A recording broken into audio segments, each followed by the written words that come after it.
Yeah, we went and saw it last Friday. No, it didn't. Oh, it's been 2 weeks ago. Yeah. Yeah. Liar. The final thing that we'll talk about on this podcast. See, that's the thing. I'm gonna put a picture of the thing on there. I don't think Robert Pattinson's gonna be Batman, but that's neither here nor there. See, I would want it just because I know he'd be so mad.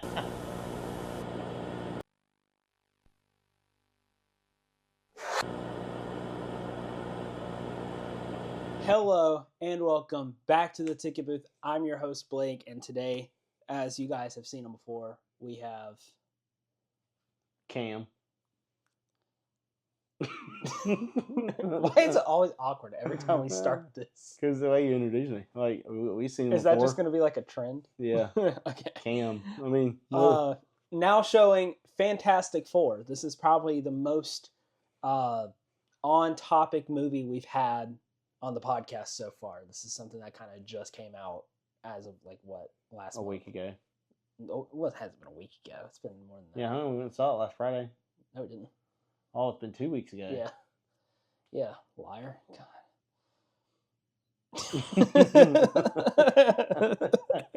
What's wrong? Okay. Again, kind of sticking with the last Ticket Booth episode, we're not necessarily talking about it linearly like we usually do with the movies that we review. I'm going to stick with the last kind of formula where we just kind of, off the cuff kind of talk about it. That seemed to be a lot more fun than just me replaying the movie out loud.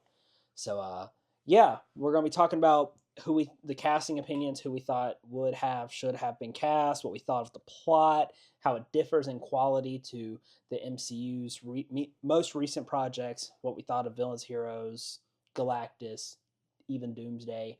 So, spoilers ahead. If you have not seen it, go watch it. It's actually really good in terms of how Marvel's been doing recently.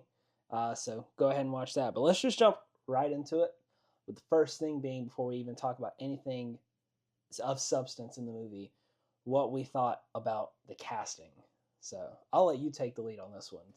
All right. I think they did good with I think the casting was pretty good. I think it was... I actually like the guy who plays Galactus. I watched him in The Witch. I don't know if anybody else has watched that. It's like The Witch or I don't know. It's like the guy who made... What's his name? Robert Eggers?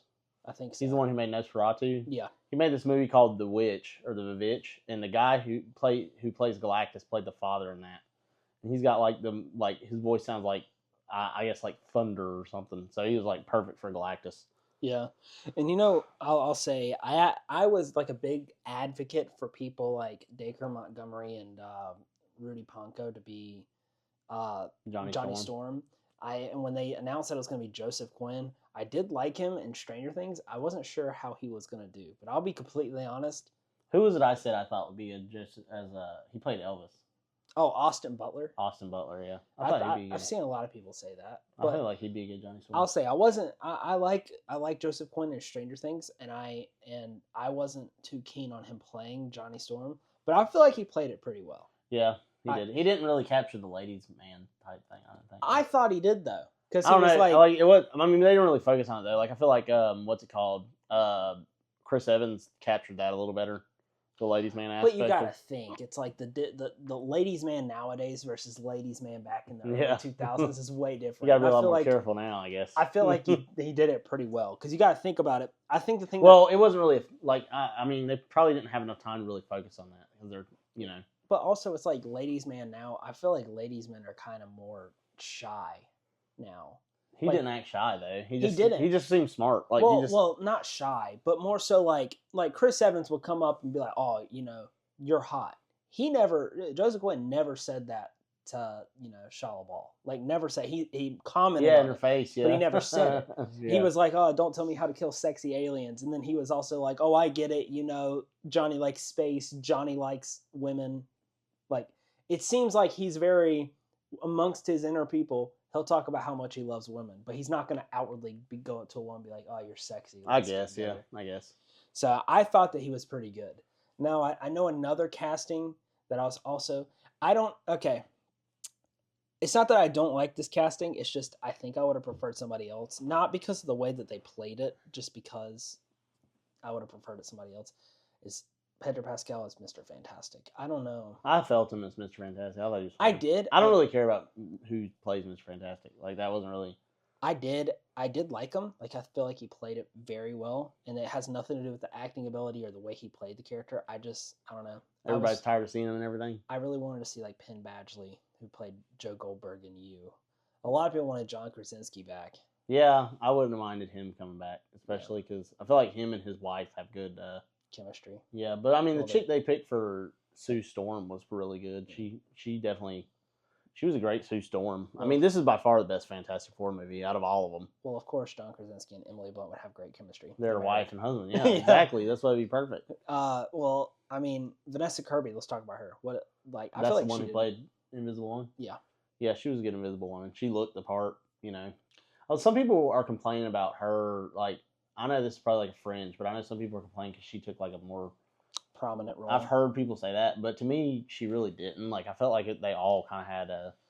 I mean, yeah, except Ben. I feel like the Thing got neglected the most. I feel like the rest of them got equal amount of, screen time. The thing is, though, it's like I feel like Mr. Fantastic, Invisible Woman did play a prominent role. I feel like in terms of importance, I feel like ranking from most important to least important would be the Storm siblings tied, then Mr. Fantastic, and then Thing. But the Thing makes sense to me is because he's probably the most depressing out of the Fantastic Four, if not the most depressed out of in Marvel. One of them, I guess, yeah. But they kind of went on that. But at this point, I feel like they didn't really get on that in this movie, which is kind of good because they didn't really focus on him. At least from what I remember, it didn't seem like they really emphasized how he's different and this and that. Yeah, because it has been because every other movie they've done that. Like the OG ones with Chris Evans in it, they kind of focused on that aspect. But this one, they're already like more established, so people are used to the Thing and they like him. So. Yeah, but also, they've been established. How long did it say? A couple, like 3 years? 3 years, something like 4. That. I mean, it could be 4. But the thing that I saw is like the thing I saw is like whenever he was looking at that church where he met, I forgot her name, where he met the woman. You mean the redhead woman? It wasn't a church though. I think he's Jewish.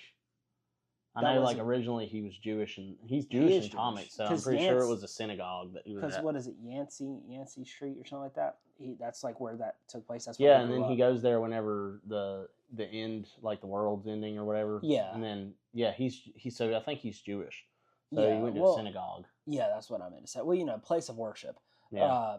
The thing is, like, he's very. It seems like he's very insecure of his, condition, and I feel like we kind of showed that it has been a passage of time since he's been the Thing, which I feel like earlier on, had we seen like when he first became the Thing, he would have looked at that synagogue, at a woman he just met who, he kind of, thought had some sort of attraction to, and he might not have went in. He might have like walked away and felt insecure. But in this one, he did go in. He went back to visit, which is what she asked him to do.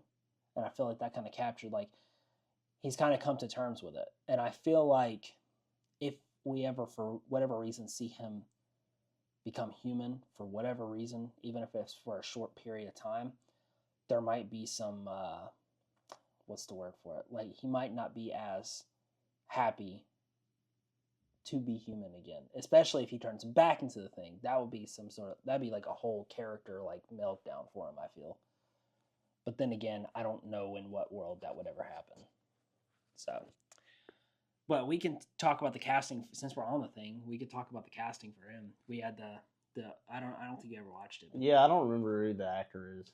His name's Eben Moss Bachrach. I think that's how you say it. You don't really see him, so it's like you just see the. See, that's the one thing about CGI is they're playing the CGI character, so you don't really like. I never really noticed the actor. Well, the thing about him is. Like, who plays Rocket? Bradley Cooper, right? Yes. I never think of Bradley Cooper when I think of Rocket. But the difference between Rocket and the Thing is the fact that the Thing was actually half CGI, half physical. They had a physical bodysuit. Really? Mm-hmm. Oh, I didn't know that. I'm pretty sure that in most things, unless you see like an articulated hand motion, I'm pretty sure his body was physical, like a practical, but his head was CGI. Oh, is it like Galactus? Because I know Galactus was Yeah, he practical. wore practical. Yeah, I think the only times that his hand wasn't physical is like when we got scenes like in the kitchen where he's like, oh, I don't And know, he's the like zip clapping. and like Okay, yeah, yeah, stuff like that. So, yeah, I know the actor from The Bear. He was pretty good from The Bear. That's a good show. I think you might like that. The guy who plays Lip in the Shameless plays in that, right? Yeah. He's like the lead, right? Yeah, I'll tell you, just a little sidetrack. The Bear is like one of the shows that's like it's just a show, but it makes you stressed. That show made me so stressed Really? out. Like it is such a stressful show. Have you ever watched Shameless? My mom did. I never. Shameless is good. I used to watch Shameless. Kind of got a little crappy in the like later seasons, but After Fiona left. Yeah, pretty much. Yeah, that's pretty much how it goes. So yeah, those I feel like Eben did pretty good as thing. I feel like he was for him to be monotone throughout the movie, not really show too much emotion. I kind of liked it, and I know that some people might find that boring, but I kind of liked it. How he was more not enthusiastic to things, but he still kind of played the "I care about you" guys way. Even Johnny, because like I feel like it's been a long time since I watched the the 2000s Fantastic Four, but I feel like in that the one that everybody hated now suddenly like loves and treats. Well, it that's like how great. that's how it goes. But like, yeah, I feel like back in those movies, Johnny and Thing hated each other a lot more than in this one. They actually like they had that kind of sibling rivalry. I think well, I don't think they hated each other in them. Like when I watch it, they always had like a like a messing around type of relationship. So I mean, I feel like that's the same. Honestly, they didn't really focus. Like they kind of are different because the original those Fantastic Fours like more so I think focused on the Fantastic Four, while this one kind of gets away from that because like they're already established. So it's like you don't really need to like those dynamics are already we already know them and everything. Mm-hmm. So they kind of don't spend too much time on that. Instead, I think they spend more time on like the baby. Yeah, which I mean, to be fair, baby is very important to Marvel. Yeah, Franklin Richards. Yeah. They have a daughter too. Yeah. I don't know if she's like a younger or I don't really know. I don't know all that about the comics like that, like Fantastic Four comics. So, but I know they have a daughter, and I'm pretty sure Franklin's a mutant, so he doesn't have his powers from the. I mean, they're probably going to change that in Marvel, but maybe. Yeah, I really did like the chemistry between Johnny Storm and Thing. I thought they were the funniest when they were together. Like whenever he gets a little toy out of the cereal box, yeah, that was like funny. flame on, and he crushes it. Yeah, but because I saw Fantastic Four, as I said in my last video, I saw it twice. Once with him, once with Caroline, and I saw it in IMAX, which I feel like I never actually believed the whole IMAX makes a difference. IMAX makes a difference. Yeah, it does. It does for like big. Like yeah. I feel like movies like the first Godzilla, the 2014 Godzilla. I feel like in IMAX that would be great. Same as Godzilla -1. Would that have been good? Yes. Yeah. Oh my God, that was such a good movie. I heard go watch Sinners was really good in IMAX. Yeah. But you know what I want to do? Just another little sidetrack because we're going to talk about Doomsday later. What? There is a 4DX theater in Charlotte. When Doomsday comes out, I feel like we need to go to a 4DX theater to watch it. Yeah. So there we go. But I like you want to do something like that for the Batman too, because that's coming out, and Spider-Man. I know, maybe. I just know like Doomsday and Secret Wars for sure. Like those are ones that we have to go see in that. So yeah, I feel like they did pretty well with those. So next thing I kind of want to talk about is what did you think of the plot, and maybe like how does it differ from recent, the bad, quote unquote bad MCU projects? Like how do you think the quality's upped?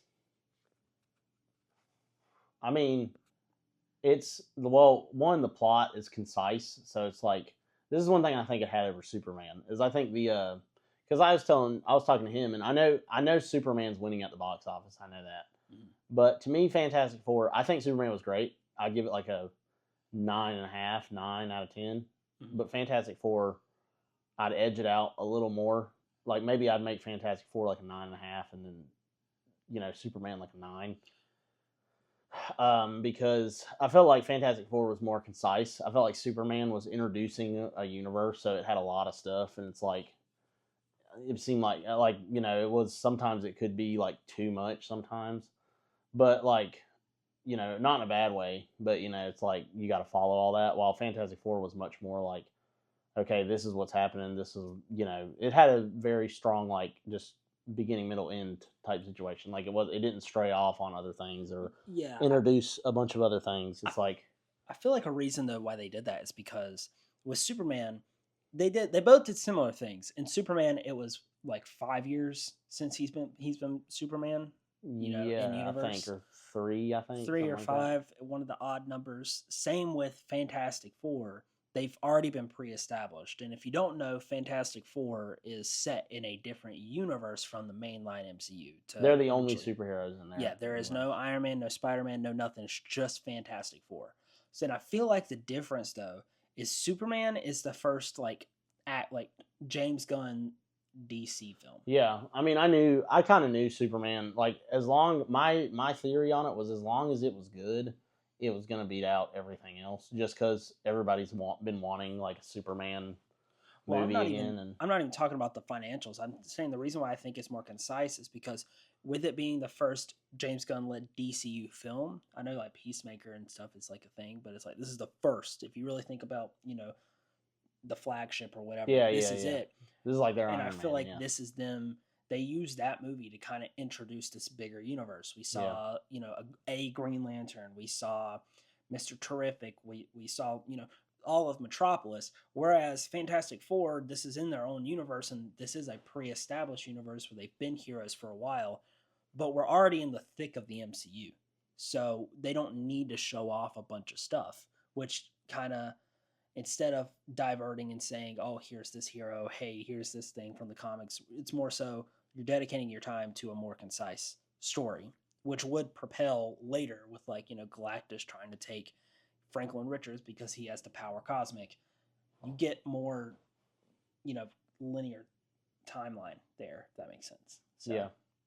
I liked it. I agree with you. When we first watched it, I posted the GalaxyCon video.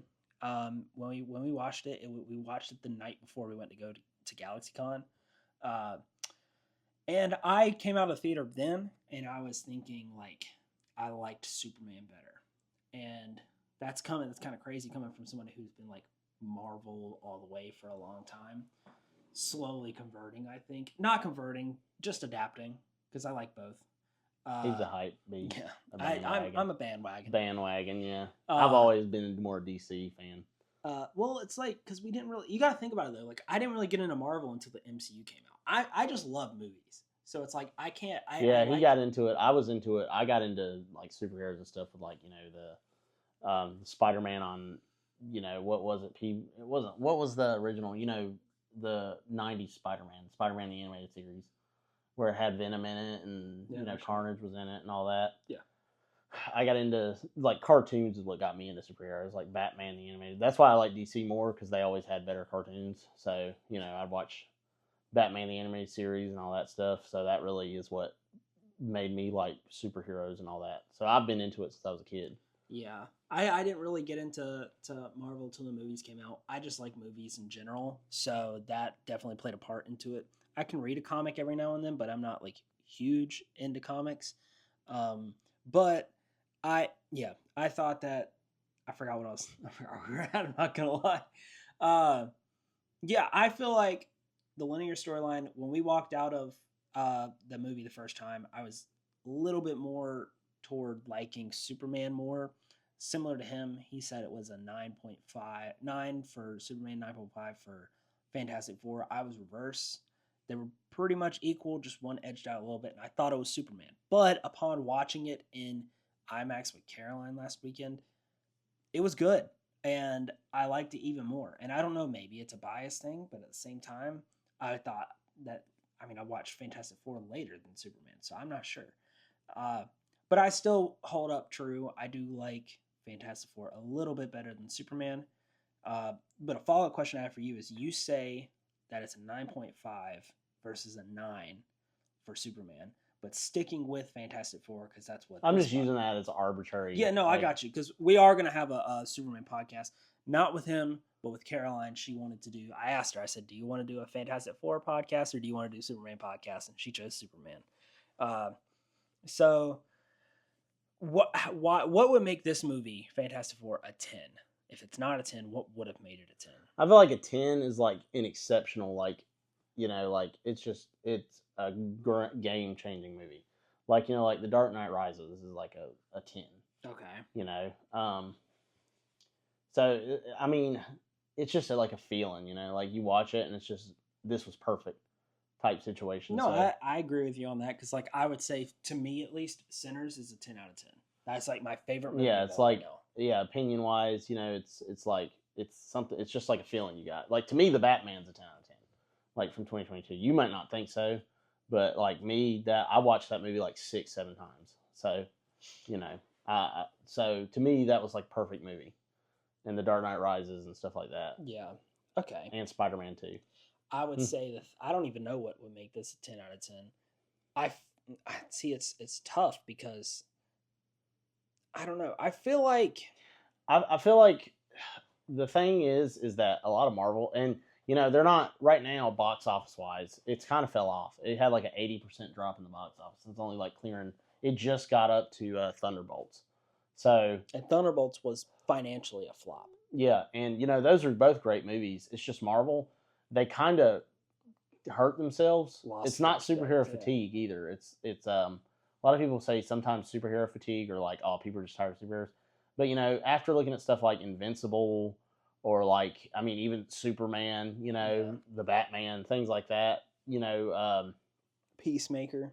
Yeah, Peacemaker. It's not superhero fatigue. It's just people are tired of crap, Yeah, I and mean, Marvel has been putting out crap since the end of Endgame. Like, most of their movies have been, and they went from having top movies, like every Marvel movie was like hit after hit after hit, banger after banger, and then they went to putting out stuff like Love and Thunder and Quantumania. So, I mean, I think it's going to take a lot for Marvel. Like, they have to be on their A game. Now, I think they will, because their next movie is Spider-Man.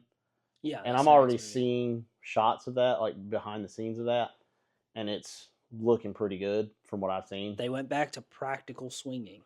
Yep, they're going back to practical stuff a lot. I noticed that because their CGI was looking terrible. Like Black Panther, I noticed it in Black Panther when we watched that. If you watch the fight between Killmonger and Black Panther, it looks like a PlayStation game. Like, it looks terrible. And you know what? You know what? Another thing is, first off, I'll have a video about this too, covering the Spider-Man stuff. I think that the suit looks great. So I'll just go ahead and say that. But I think it's so funny because there was I don't know if this is true or not, so take it with a grain of salt. This is just something I heard. But I heard that John Watts, the director of the Home trilogy, told Destin Daniel Cretton, the director of this new one, Brand New Day, don't use practical swinging because it looks goofy. That's what he said. Now, he's in the old guard. He's the Disney guard. I love Spider-Man, so I can't hate on the Home trilogy. I don't think they were the worst of the worst. They weren't bad. I mean, I will say this though.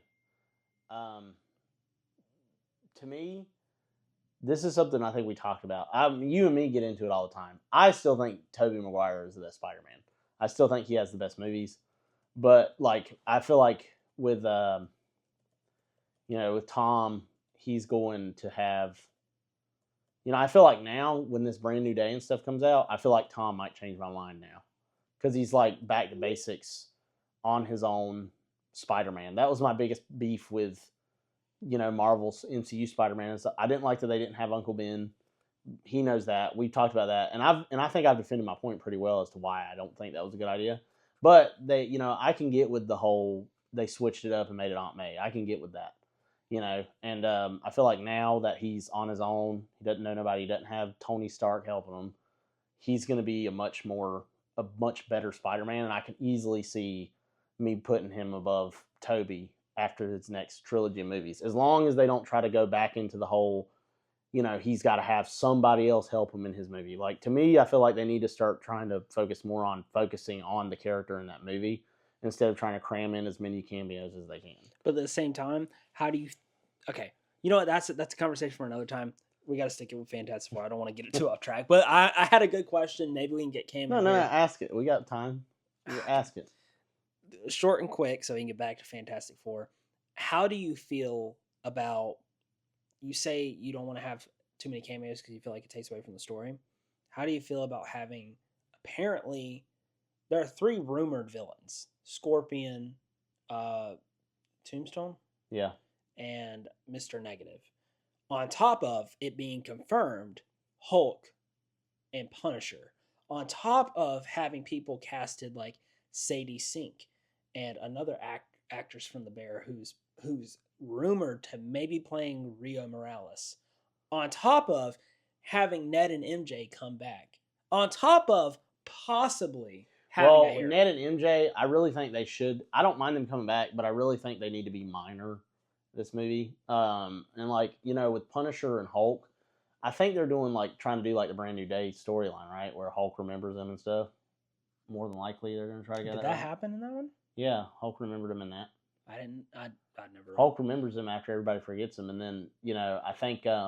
Oh yeah, because the deal with So Mephisto. that's probably. I mean, I could see. If it's for like the story calls for it to have it in. I'm talking about when you just have needless cameos and they take up the entire. Like they just constantly pop up. Like. I'm trying. I can't. Some stuff's off my head, but I think like a decent little cameo was like Daredevil in No Way Home. He was there for a second and then gone, and it's like, oh, okay, that's cool. Or like Aaron Davis in Homecoming. Yeah, but like when you have it where they just rely, like they rely too much on showing all these characters, like the Guardians in Love and Thunder. Even though Hulk or Thor was with them, That was pointless. I felt like there was no reason they should have been in there for as long as they were. And then Valkyrie, I don't think she should have been in it. I don't think there was any point of that. And it kind of and Jane Thor, honestly, she shouldn't have been in it either. But or the kids, all that, like there was just so much mess in that. It really, so that's what I'm talking about with like cameos. Like just let's make it like solely focused on this character.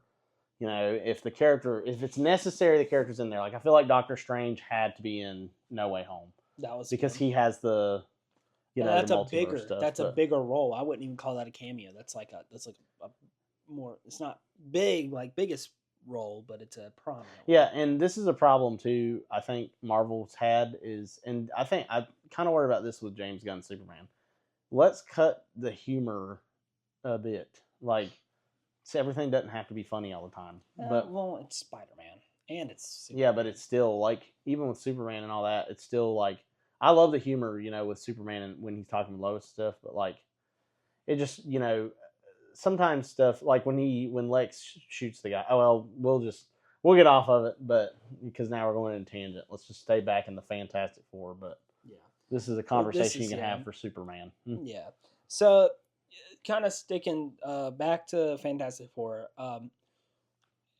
Aside from just the portrayals from the actors, we'll first start with the villains because I do want to talk about the Fantastic Four themselves and what you thought about them as characters. But sticking with the villains, firstly, what did you think about how we got Shia LaBeouf instead of Norrin Rad as Silver Surfer, and how maybe it was played differently as a character compared to the previous one we had?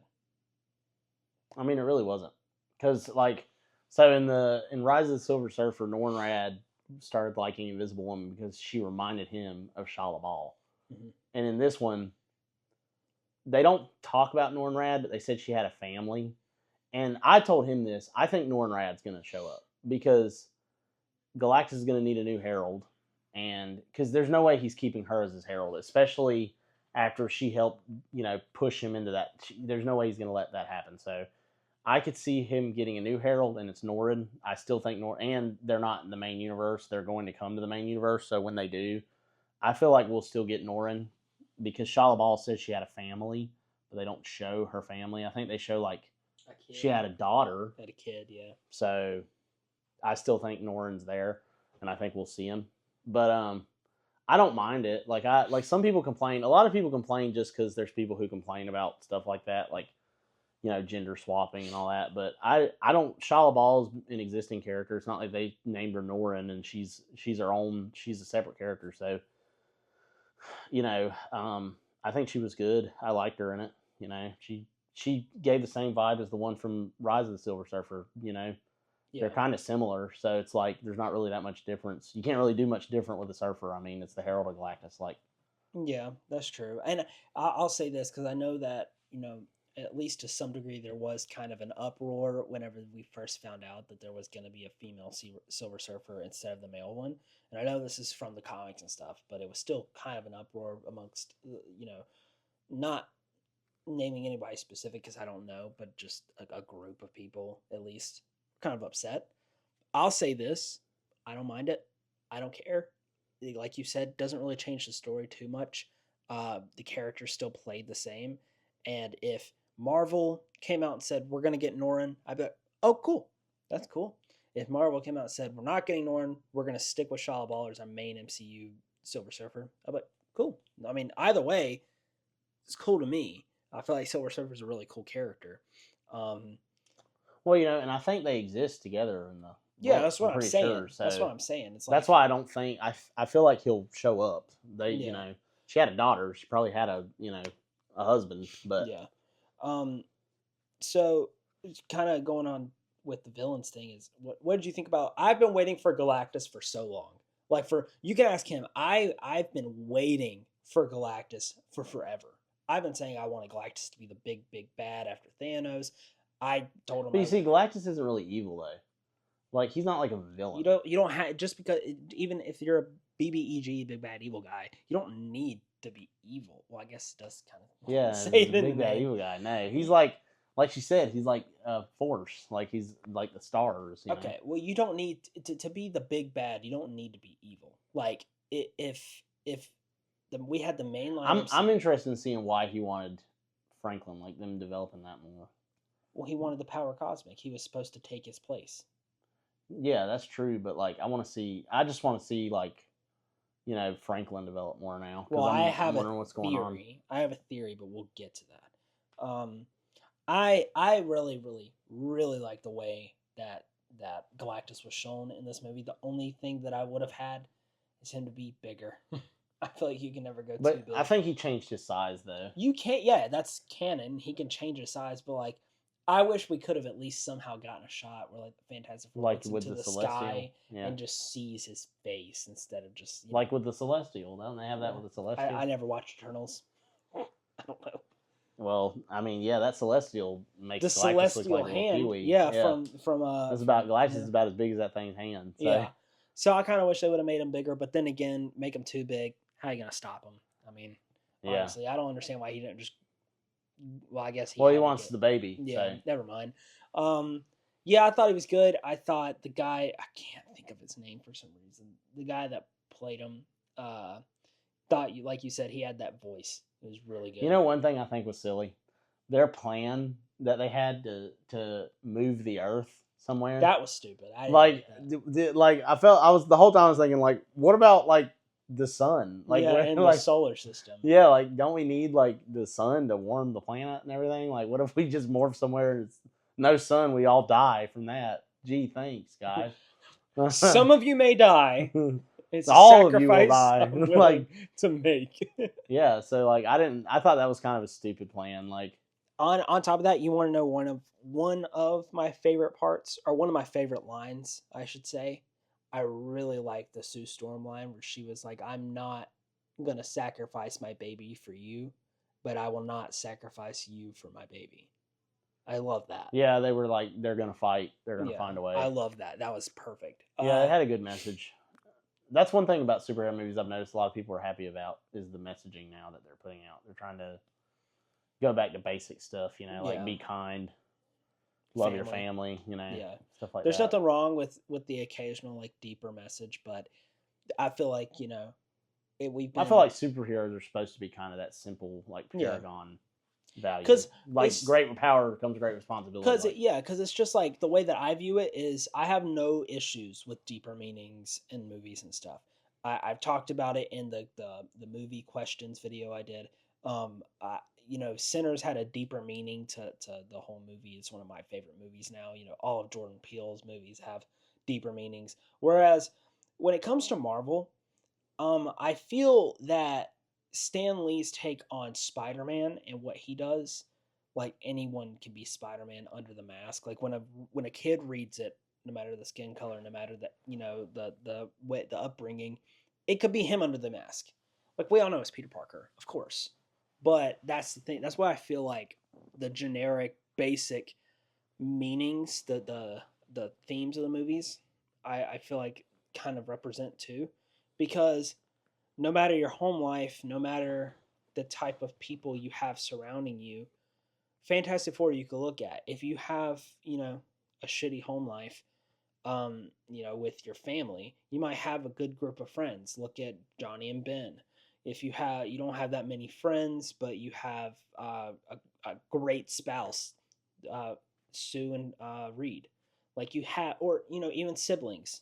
You have good, like a great bond with your siblings, Sue and Johnny. Like you have something to look at. You don't have to read deep into like this message. Yeah, I can relate to Sue and Johnny because I got an older sister, so Yeah. and I live with my older sister, so I relate how they are. Yeah, and it's like you don't got to look at this deeper meaning that has like a very specific set. Like I can understand and hear the deeper meanings of like Jordan Peele's movies, but I can't relate to them.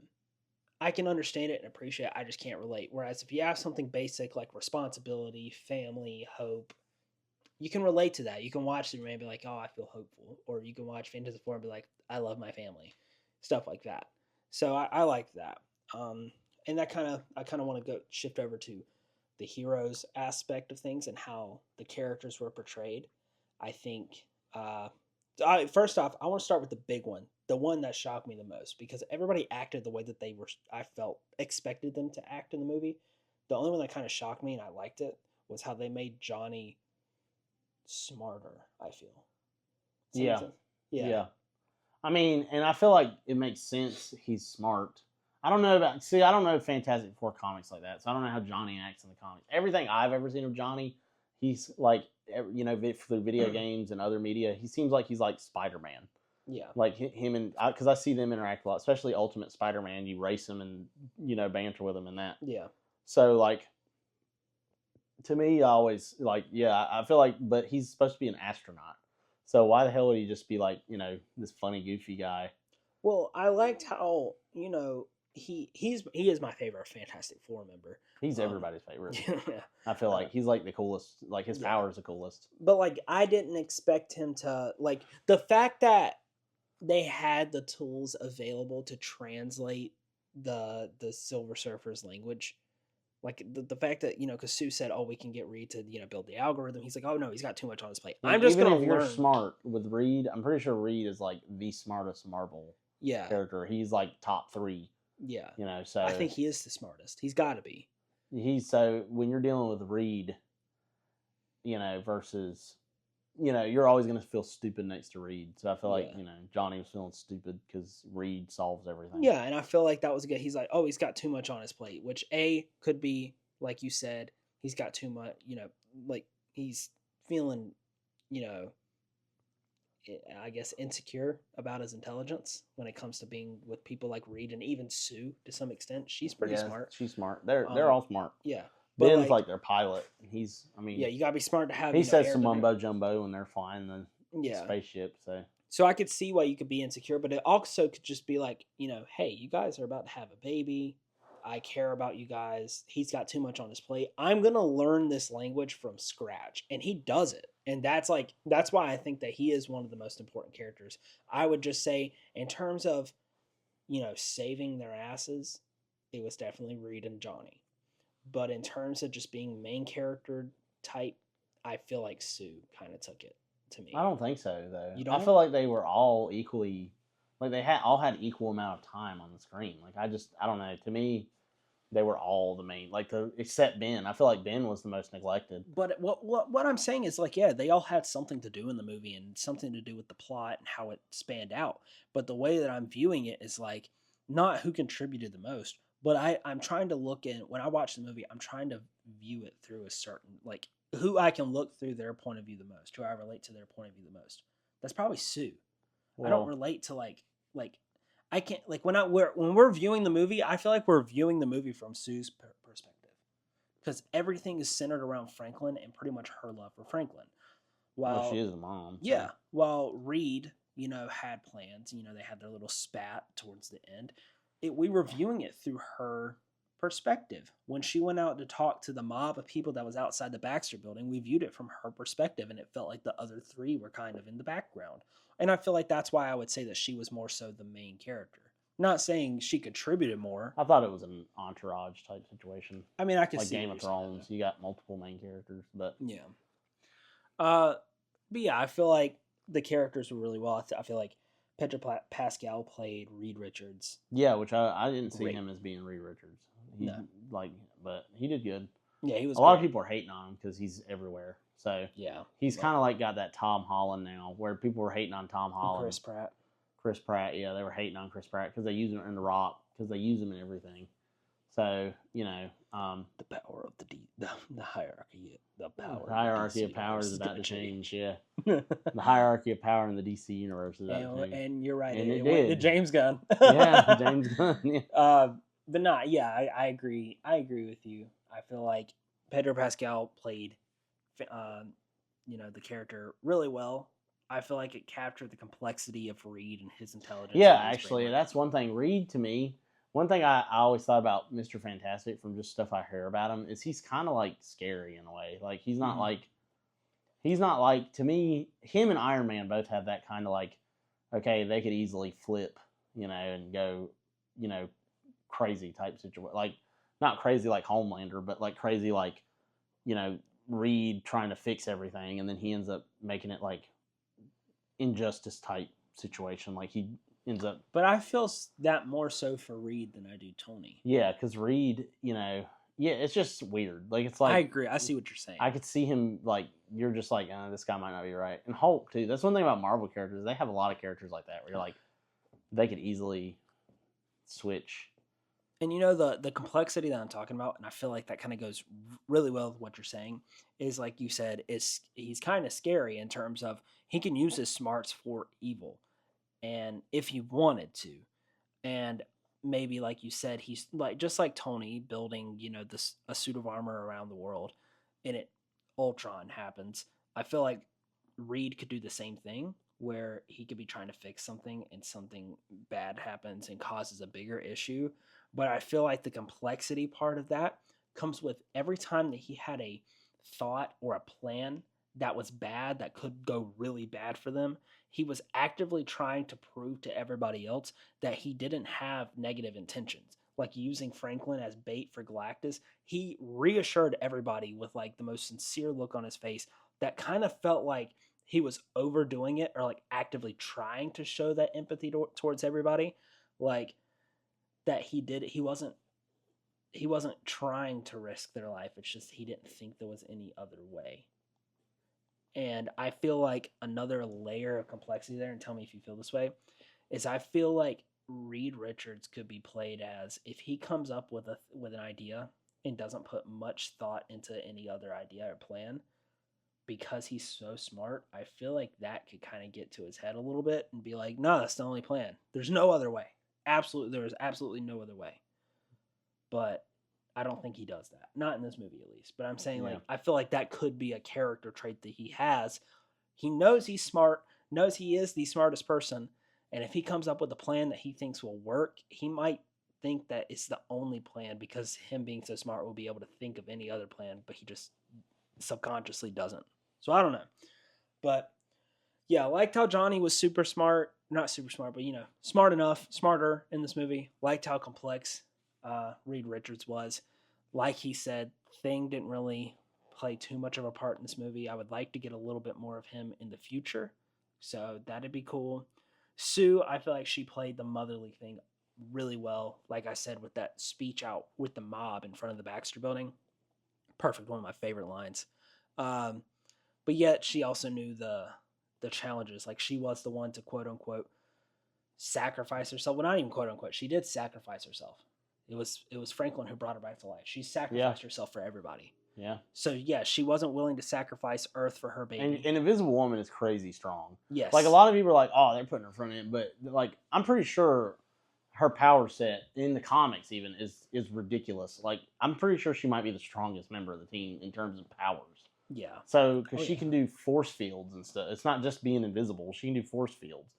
She can. I think she can make one around your head and suffocate you if she wanted. Violet, so it's like Violet from The Incredibles. Yeah, so like her power set is ridiculously, like, she's strong. I'd say she's probably the strongest. Now I'll say, I think that really went well with the way that she played her character, because like I was saying, she said she was not going to sacrifice the Earth for her baby. She was not going to sacrifice her baby for the Earth, but she sacrificed herself for both. Yeah. So I feel like I never thought of that, but yeah. And you got to think, just like you were saying, she's insanely strong. She was using, like, it took a fatal amount of effort to do so, but she was pushing back Galactus. Yeah. The power cosmic Galactus. Yeah. So I really liked how the powers were shown. That was pretty awesome. Yep, they made Mr. Fantastic, who I think has the lamest superpower, cool. Correct me in the comments if I'm wrong, but I'm pretty sure it's in the comics. Correct me. Did I say correct me in the comics? Or correct me in the comments. Okay. You said comments, I think. Okay. They sound the same, so who cares? Yeah. I'm pretty sure in the comics, it's shown that Mr. Fantastic has to use his powers to look normal. Like, I think I told you this, that he looks like a spaghetti noodle if he doesn't. Like, I think so. That's one thing. Whenever Galactus is stretching him, why does he feel pain? Some people are like, oh, it's because he's not actively doing it, but just actively stretch. Yeah, like, that's the caveat here, because I was about to say, just be like, oh, I want to stretch. I mean, I'm pretty sure if it's unwilling, he won't. He'll hurt. But like you said, why didn't he? But then he does have limits though. He has to, right? I don't know. I don't think he was at his limit when Galactus was stretching him, because he didn't really stretch that far. Let's see. So. Never mind, apparently. I don't know. See, I'm getting a lot of different things. I'm going to read this real quick. It says, how exactly, this is a Reddit thing, so take it with a grain of salt. How exactly does Reed Richards control his shape? Does he have to constantly maintain shape or else turn into a puddle? It's up to the writer. As with everything in comics. So basically, it's up to the writer. Yeah, ultimately, though Darkhold implies that it is an active effort to maintain human shape. I don't know. Yeah, because I know of a specific comic where like Susan Storm died or something. He's like holding her and he's like all like wonky and stuff. Like this one right here. He's not trying. So, like, look at his face. I'll put the picture up on screen. Like, he looks, yeah. I don't know, but I thought that the way his power set looked, thought it looked good. So Johnny's thought it looked. Johnny's good. Still the sickest. Like, if I had to have any power from the Fantastic Four, it'd be Johnny. And again, it's been a long time since I watched the 2000s version. It's been even longer since I ever even picked up a Fantastic Four comic book. So I'm not familiar with the full power sets. Did not know that Johnny was able to absorb the flames. It makes sense, though. Yeah, it did, and I liked it. I liked it a lot. Now, I didn't realize how strong Thing was, too. I mean, I know he's fought Hulk in the comics, but I didn't realize how strong he was. Like, he pulled that, ship, and I was like, oh, okay. So, that was pretty cool.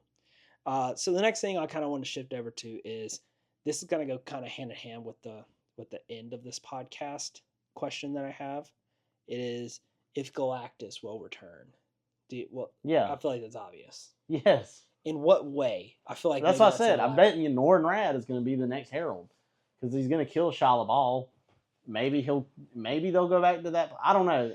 That's how I feel like Norrin Rad will come in, because I feel like Galactus, like they say, he's the only Galactus.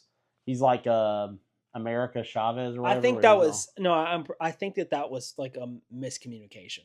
I'm pretty sure I heard somewhere that wasn't like it. He's not the only Galactus spanning all multiverse. I heard he was. I heard it's like, because Galactus, that's just he can take a different physical body, but he's the same Galactus. Yeah, look it up. I will keep talking. Well, I want to see. Well, I will see. See, this is something. Let's. Yeah, there's only one galactic. That's in the AI thing, but Yeah. No, there is a rumor going on that that this is being case of the MCU's version of Galactus, but it is shot down by one of the people working on the Fantastic Four movie on some podcast or another. yeah, but that's Reddit. Like, see if there's like. Yeah, but that was AI. What you just quoted the first time. I mean, okay. I trust AI more than Reddit. no, there are many galacti. With Galacti. with each Galactus unique to their own. I don't know. We'll come up to it. Yeah, I always, because what I thought was it was like Galactus is like a force, and he just manifests in a physical way, and that's why he looks different and everything. But I think he'll definitely return because they didn't kill him. Yeah, he's returning. He's definitely returning. I feel like they might go the route. I mean, even if he's not the only one, they're going to have a Galactus in their universe. I feel like Doctor Doom might use him as a weapon of some sort if he can. I don't know about that. I think Doctor Doom bargaining chip. That goes hand in hand with the end credit scene. I'll you know what? I'm just gonna go ahead and say my theory and then work in Galactus to it, okay? So, big spoilers. If you're here already, then you know most of the movies. So if you're worried about spoilers now, what are you doing?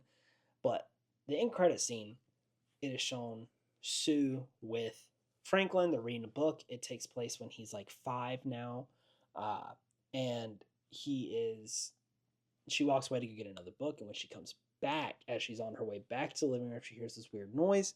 She gets back, and she sees none other than Dr. Doom kneeling beside Franklin, and that's where it ends. Here is my theory, okay? I believe that this Dr. Doom, Robert Downey Jr.'s Dr. Doom, because Vanessa Kirby confirmed that this end credit scene, just like the Thunderbolts end credit scene with the Fantastic Four ship, was directed by the Russo brothers on the Doomsday set, and Robert Downey Jr. was the one playing Doom in that scene. I think that this version of Doom is actually the one from this universe with Fantastic Four, because there's multiple shots where we're at like this, world conference, whatever you want to call it. All the countries have their own little sections, tables with their little flags and their, the name of their countries. We see Latveria, I'm pretty sure twice, but no Doom. Nobody even there to represent them. It's just an empty seat. And I think that was for the Future Foundation. Yes. And I think that the reason why is because it's Robert Downey Jr. If you show him here, then it's like, what the heck? Or we know now. I feel he's from this universe. He didn't cross universes to come to this one at the end credit scene. I feel like he was already there. He might have just teleported in, because he does in the comics have a teleporter, kind of like the one from Multiverse of Madness, the one that Reed Richards had, where it's like the scan kind of thing where he comes. Yeah. Or like from the TVA in Loki. I think that he heard about how powerful Franklin Richards is, because Galactus's big ass mouth kept saying it over and over again. Power cosmic, he's powerful, I want him. He was probably just repeating it to himself, whispering to himself as he's walking through, destroying everything. So he probably heard about that, wanted it, or he wanted Galactus. He wants to use him as a bargaining chip. So I think he came here to take Franklin, and he's going to escape to another universe. And Kevin Feige said that though we saw Fantastic Four ship in the end of Thunderbolts entering the atmosphere of the mainline MCU, it doesn't mean that the Fantastic Four are the ones on that ship. So what if the ship has some sort of biometric scans to the DNA of the Fantastic Four? And the reason why it's that ship is because Doctor Doom escapes to a different universe somehow on that ship using the biometric scans of Franklin Richards. And now he's in the mainline MCU. That's why the Fantastic Four are going to come over. And then that's why Doctor Doom's going to be a big bad, because everybody's going to be trying to get Franklin back, because what Doctor Doom is trying to do is bring Galactus over, use him as a bargaining chip, use Franklin as a bargaining chip, saying, hey, I'll give you Franklin if you help me. We're going to create Battle World, maybe something like that. And I feel like that's just my theory for how Doomsday and Secret Wars is going to go down. That might be a stretch, might not. It's just the only thing I've got going on. So that's how I think Galactus could return. What do you think about that? How close do you think I am here? I think you're right about him using Franklin Richards to make Battle World, but that's about it. You don't think Galactus is going to come back because of it? Galactus will come back, but he's not going to come back because of Doctor Doom. Mm. I think he'll come back on his own. Maybe, because I don't know. I just feel like he's got unfinished business. So what reason would him for? I mean, but then again, in the comics, Franklin Richards does Galactus becomes the herald for Franklin Richards. So that's crazy, but yeah. Well, I would like how. Damn, they introduced so many powerful characters. Like you got Sentry, you got Franklin Richards, you got Galactus, you got Wiccan. Silver Surfer. They introduced Wiccan. Yeah, like what the world? When are we getting Ghost Rider? Like Zarthos, man, they need to bring in Ghost Rider. So, how do you think? At the final thing that we'll talk about on this podcast. See, that's the thing. I'm gonna put a picture of the thing on there. So you just have the thing take over the screen and just. So, oh my god, how do you think that this movie's gonna tie into Doomsday? If not what I said, how do you feel it might tie into Doomsday? That's the last question. I don't know. I have no idea. I don't theorize. I'll wait until it comes out because I've noticed all these theories people have. There's another theory that people say has already been shut down, but I don't believe anything until I see it. And you're going to be like, no, he's already said no. He's already said no. But I still think there's a possibility. You know what it is? I'm trying to think. No, what? It's a theory where a lot of people want it, or a lot of people are talking about it. I don't want it. I'm not for it. I'm not against it. But I could see it happening. And even though someone has already said, no, it's not, I don't really care what they say because they always switch up. James Gunn said it. What? Has to do with a major character. Stop teasing us. What? Damn Batman casting, or what they're going to do about Batman. Oh, that. And everybody keeps saying. You got me thinking it's something about Doomsday. No, it's not. This is why. I mean, Doomsday could be. I've heard some people talking about Robert Pattinson. Now I'm talking about that. I've heard some people talk about Robert Downey Jr. may not actually be the Doom that will, like, he's just one Doom or something and blah, blah, blah. I'm not a big fan of him being Doom. I think it's kind of silly, but we'll see how they execute it. But, no, I was talking about I'm just using it as an example, but I'm saying I don't trust anything these studios say until something's actually out and we have physical, like, commercials or something for it, because they'll say one thing and then they change their mind the next. So that's just me. I don't think Robert Pattinson's gonna be Batman, but that's neither here nor there. See, I would want it just because I know he'd be so mad. I don't hate Robert Pattinson. I will say though, if you look at, there's a lot of stuff online. If you look at those two movies together, they literally have so many parallel scenes. But yeah.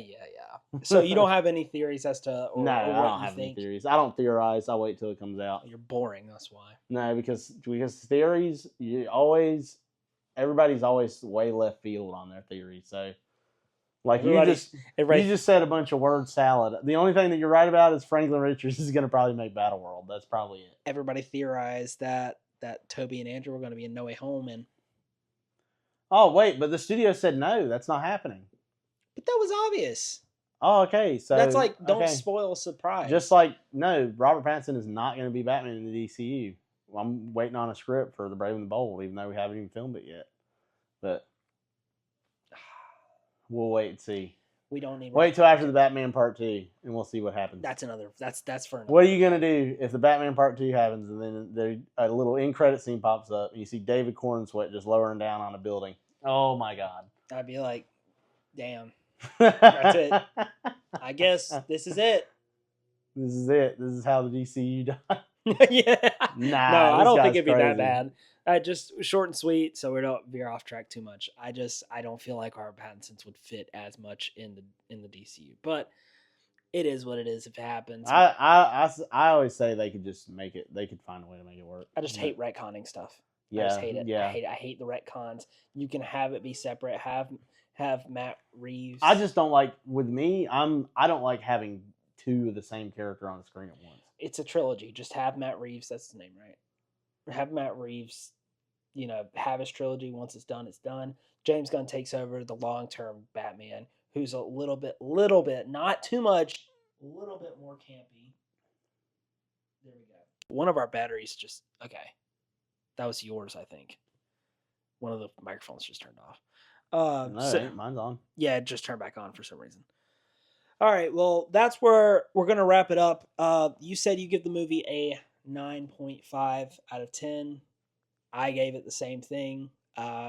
Just one final short and sweet question to end it off on because we're an hour in. What do you think this movie means for the MCU in terms of quality? Do you feel like we're going back Oh, up? we're getting an uptick. Yeah, I was telling you. You know what I was saying was with Superman and the DCU kicking off, and if James Gunn keeps that up, and if Marvel actually keeps up trying to make good movies, they're not going to be like what they were because they lost that audience. That's why it's not doing well box office wise. But I feel like they will get their uptick back, and it'll kind of be like how it was with animated movies with Disney. You know, Renaissance. Mm-hmm. I think we might get like a renaissance of superhero movies. Although I would say that I think Disney needs another renaissance. But that's just me. Sorry. Yeah, I feel the same way. I feel like they really, like, for a while they were kind of neglecting the fans, and then now they've heard them. I really like how Kevin Feige put his money where his mouth was. He said quality over quantity, and we're kind of getting that. Yeah, even Captain America, which a lot of people apparently that's like mixed in reviews, but I thought it was good. I mean, It was good, but I wouldn't say I think that Thunderbolts and Phantasm 4. Oh yeah, they're way better. Yeah, I feel like that was still in like a, but at the same time that went through like kind of development hell. yeah. So I feel like now, especially with how good now, I'm hoping though execs don't see the downturn in profits.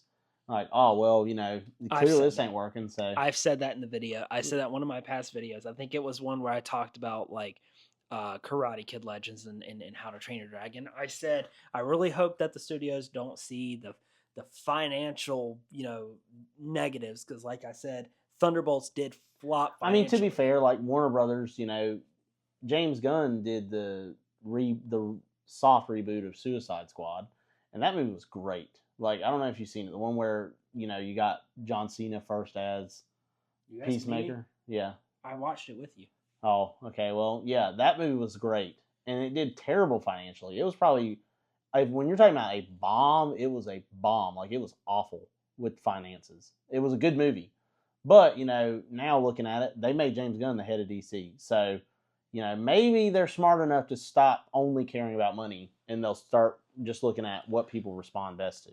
Because superhero movies in general have been on a downturn, so you know, you can't just look at finances now. Now you have to look at audience because you got to build up your audience again. So yeah, the reason why we were getting multi-billion-dollar, you know, finances in terms of these Marvel movies was because you had garnered a good, loyal fan base because you were making good stuff. But just like a restaurant, you could have the best food, but if you serve 1, 2, 3, 4, 5 dishes that were full of mold, you just lost all those customers that might not ever come back until you rebrand yourself and start putting stuff like good stuff out again. And give characters people like start making movies about characters people want. One last thing, I keep saying this, but one last thing. It is a rumor that I've heard, and I'm pretty sure that Kevin Feige said this, but he said that after like Secret Wars, we're getting a reboot of the Marvel universe. It's not going to be it's going to be like a soft reboot more than likely. There's no way they're going to just. They're said, but he said it's possible they're going to recast Tony Stark and Chris Evans as Iron Man and Captain America. I don't think that's a good idea. Yeah, no, I don't think so either. I could see him doing a soft reboot, or even just these are new versions of them. But I don't know, like why? Just have them be gone. Just bring in new characters, like characters people like I don't know, Fantastic Four, Ghost Rider, like Wolverine, the X-Men. Come on, like the X-Men were better than the Avengers anyways. Perfect way. They had a good formula. You know, Black Widow, like she was good in the comics and people did like her character, but I wouldn't say that she was somebody that during the Iron Man, like, you know, in the beginning of Marvel, people weren't yearning for Black Widow. But the way that you introduce her is you have an Iron Man movie that introduces her as a background character. People get a feel for her character, start to like her, boom, put her in Avengers. Stuff like that. We don't need to see Miss Marvel have her own show for the first time we ever see her. We don't know her. We're not big fans of her because we haven't seen, like, we don't know anything about her. And I don't feel like giving them their own projects just to make money because it's a Disney Plus show is a good idea. If you want us to like Miss Marvel or other characters of the sort, have a character that we like have grown with and really like, have them pop up. Kind of like Hawkeye. Like Hawkeye was more Kate Bishop's story, but you have Hawkeye. People have grown with Hawkeye. People have learned to really like Hawkeye. So we watch his show. Here comes Kate Bishop. We like Kate Bishop now. The only character that I think is the contrary to that was Riri Williams. Ironheart? Yeah. Yeah, well, Ironheart, they kind of stray away from her Iron Man influence, kind of. I haven't watched the show, so I can't judge Ironheart because I don't know anything about the show. Yeah. And I never really was into the character either. I've heard that the show wasn't good, you know. But to me, I will say though, Ironheart, she like came out of nowhere, so that's kind of, yeah, she's like jarring. Yeah. And cut it with the boy geniuses. We've had enough of the kid geniuses. Like, let's get away from that. Let's have characters that aren't so smart Flawed. all the time. Yeah. Flawed Yeah, let's not do characters. Mary Sue's, yeah. Okay. Well, that was our kind of review for Fantastic Four. Like I said, wasn't linear and how it usually is. So hope you guys like that kind of formula. That's about all I gotta say for this. Really like the movie. I'm excited for the future. Next Marvel movie's Spider-Man, so we'll see how that does under a new director. It's Spider-Man. Well, I'm saying like, yeah, obviously people are gonna go see it, but $1 billion movie. But I'm saying in terms of we'll see how different it is. Oh yeah. Compared to the John Watts one. So there we go. Thank you guys for watching. If you did, make sure to like, subscribe, comment. If there's a specific movie you guys want us to watch, put it down. If you guys like him as a, just in general, don't, because he's not coming back. Yeah, because and even if you don't like me, oh well. No. Well, speaking of if you guys like him, I hope you guys are excited to see more of him because I think we can make it official now. I don't know when, but I am absolutely down to do a gaming podcast similar to the Ticket Booth, but where we talk about games. It's not probably going to be as frequent as this because gonna have to get into the gaming news area. GTA 6 is coming soon, and I've been following stuff about Elder Scrolls 6 since Skyrim. So since I was a little 12-year-old. So it might not that podcast yet to be named. It might not be as frequent uploaded as this one because obviously all we got to do for this one is sit down for 2 hours, 3 hours and watch a movie, then record. Whereas a game, you kind of got to put a lot of time into playing a game. So it'll probably take a little bit longer to do that, but we do want to do it because we both really like games. I've already said I know what the first game is, the one we're going to talk Baldur's about. Gate, right? No. One like the best game ever made. Red Dead Redemption. Red Dead Redemption 2. If not the whole story of it. You had Dead Space in there too. That's what. Yeah, I haven't played it yet. Great game. Yeah. So be excited for that. We're also going to record another video directly after this, just main channel video. So if you guys are excited for Halloween Horror Nights and our trip, which is in a month, yeah, first weekend of September, boom. Not Halloween even. Horror It's Nights. like it's only like a few weeks away. Yeah. So yeah, we're going to be talking about all the houses have been announced now. So we're going to talk about that and what we think. And so and it's the biggest year. I think since this is the biggest. But you know what's funny? We'll talk about it later. You'll have to go watch the video. So thank you guys for watching, and we'll see you guys in the next one. Peace out.